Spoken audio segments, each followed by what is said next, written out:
একটু টমেটো ভর্তা যদি মেখে খাই মন্দ কিন্তু হয় না। আসসালামু আলাইকুম, সবাই কেমন আছেন? এই সিজনের যদিও সবাই আমের ভর্তা খায়, আমি নিয়ে নিলাম এখানে একটু টমেটো মাখা খাবো। তো তেঁতুল, লবণ, কাঁচামরিচ, শুকনো মরিচ, তারপরে আছে এখানে লেবু। তো লেবুর রসটা দিয়ে দিচ্ছি। তো এখন আমি খুব সুন্দর করে সব কিছু দিয়ে মাখিয়ে নেব।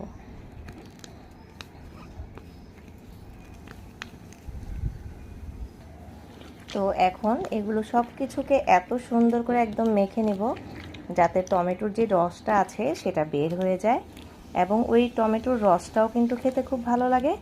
তা আপনারাও এভাবে ট্রাই করে দেখতে পারেন, আশা করি আপনাদের কাছেও ভালো লাগবে।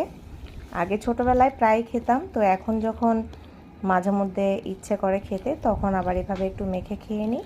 আপনারা ওইভাবে খাবেন, আশা করি ভালো লাগবে। তো সবাই ভালো থাকবেন, সুস্থ থাকবেন, আল্লাহ হাফেজ।